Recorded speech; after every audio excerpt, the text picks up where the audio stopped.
TBTL. Hey there, welcome to another Hey Dummies. This is the little newsletter video where we, the Dummies, answer your questions. Can you tell I'm very excited about my little pellet stove? I'm putting it in every video that I make. It's like an FDR fireside chat, but much lower stakes. Also, I'm sweating because I just got done trying to use the quick pause in the rain to carry a bunch of stuff that was upstairs down to the terrible, crummy basement. So forgive my flushed appearance.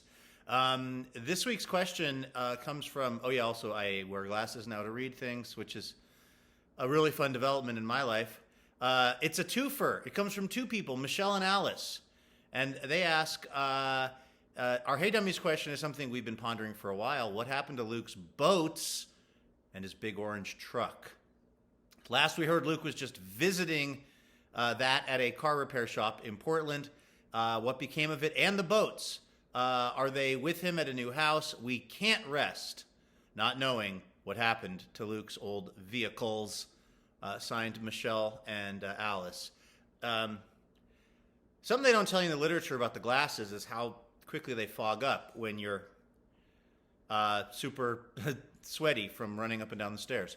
Let's see, Michelle and Alice. Let's start with the bad news. The bad news is the boat's here. Oh, I have the boat. It's on a trailer. It's parked over that way. I think the guy who had this house before me had like a RV or something. His favorite thing appeared to be terracing various sections of gravel driveway. One of my neighbors said, when you have a bulldozer, everything looks like a project for a bulldozer, and I think that's what that guy was doing.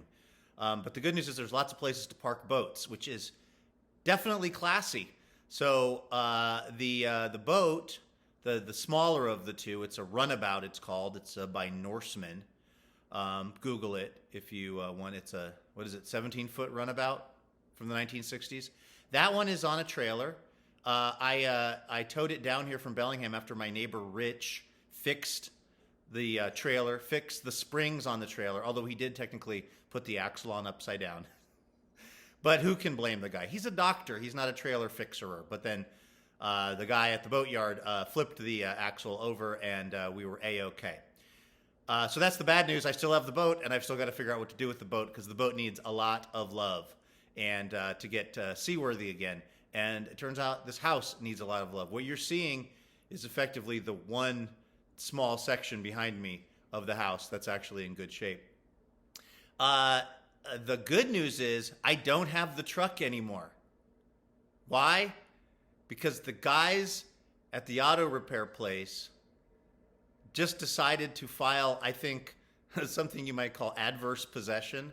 In other words, it was sitting there for so long, they just decided to send some letter into the state saying, somebody has abandoned this vehicle, could you please make a new title for it?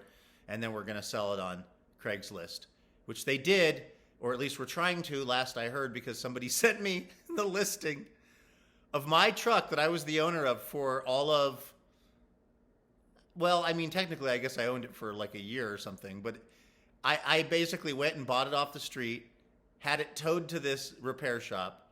They got it started for me. And then they said, well, it's running very roughly. You need to come in. And I said, well, can you fix it up and make it not run so roughly? And they said, you should really hear it before you put any more money into this. And that was the point at which Alice and Michelle, is this who I'm talking to? That was the point at which, Alice and Michelle, I started to have a bad feeling around this silly little truck that I'd purchased. And going in and telling these weird guys, Bobo and Little Devil at the auto repair place, that I wanted them to fix it or that it wasn't fixable. Or I don't know. It just gave me a bad feeling, and I just ignored it until it showed up for sale online for somebody else. I will say the good news is they were asking, I think, about what I paid for it. So I didn't get ripped off. I don't know how that works. I didn't overpay for a truck that didn't run, that I would never actually drive on any roads in America. But I learned a valuable lesson. which is stop drinking 3 martinis at dinner before you go see the French Dispatch. Because that's what I had done right before I had bought this cockamamie truck. So, lesson learned. It was an expensive lesson, but I'm done. In fact, you know, when I drive down to town, I drive by a lot of used car lots, and a lot of them have a lot of trucks for sale. And I look at those trucks as I'm driving by them, and I remind myself of the truck that I bought and then abandoned. And then I think, let's wait a little longer, Burbank. So see, I am learning here at 47 years old with these reading glasses that I bought from the bookshop at the New York Public Library. Because now, instead of overpaying for busted out trucks, I like to overpay for reading glasses. I'm supporting the New York Public Library. What do you want from me? All right, that's the answer to your question, Michelle and Alice. I hope it was somewhat satisfactory. The short answer is I make bad impulsive decisions, and I'm trying to do it less. If you have a question for us, the Dummies, go ahead and send it to Andrew at tbtl.net. Put the subject line, "Hey Dummies." We'll put that in the subject line, and we'll get it. And then we'll try to answer your question. Thank you for subscribing to the newsletter. Thanks for being part of TBTL. We really appreciate you. And we'll be here next week, so we'll see you then. I'm going to go lay by my fire on a bearskin rug. Burt Reynolds style.